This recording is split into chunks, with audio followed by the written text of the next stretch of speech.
J'ai reçu plusieurs menaces. J'ai même échappé à des tentatives d'assassinat.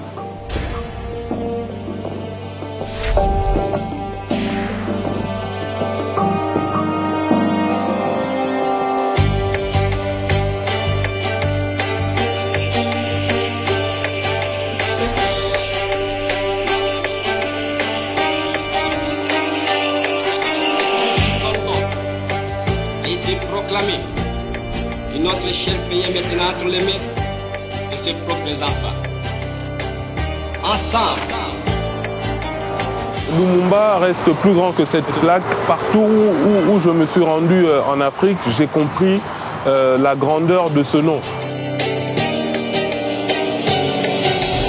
Mes frères, mes sœurs, nous allons commencer une nouvelle lutte. Dans le cadre de mon travail, j'ai remarqué plusieurs malversations qui avaient des liens directs avec la famille de l'ex-président M. Kabila. Des opérations typiques de blanchiment d'argent et de détournement des deniers publics.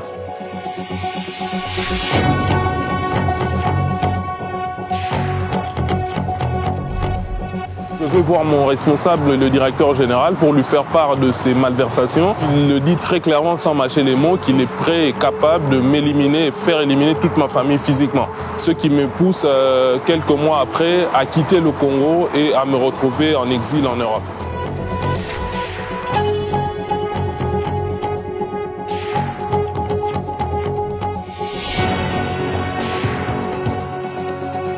J'ai dû révéler des relevés des comptes, des rapports des commissaires aux comptes pour montrer comment est-ce que la kleptocratie et les détournements de fonds étaient facilités par la banque dans laquelle je travaillais.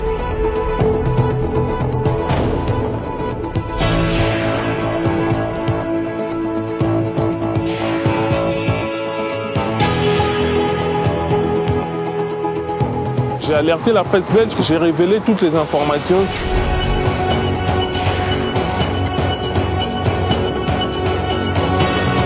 Des semaines, voire des mois qu'on travaillait sur l'implication de la famille Kabila, du clan Kabila.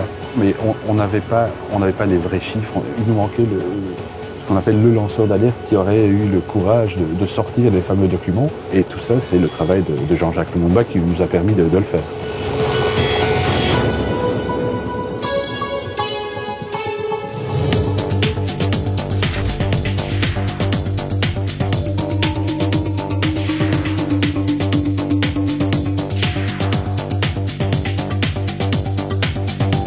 À Radio Panique, où j'ai été invité par un journal congolais de la diaspora pour pouvoir m'entretenir avec les auditeurs sur des questions de lutte contre la corruption.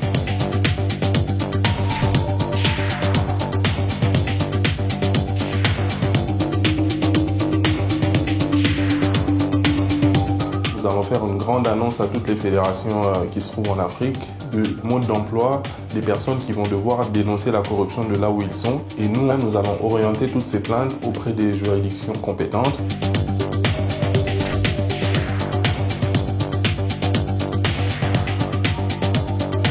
Ce combat contre la corruption va au-delà du Congo et c'est un combat qui se veut panafricain. Quand mon grand-oncle parle de la dignité de l'Africain, c'est aussi en étant engagé dans la lutte contre la mauvaise gouvernance. Pour penser à ce que mon grand-oncle disait, la transparence et la lutte contre la corruption restent les moyens les plus efficaces pour aider l'Afrique à être digne et à se développer et surtout à user de ses richesses. Une lutte sublime qui va mener notre pays à la paix, à la prospérité et à la grandeur.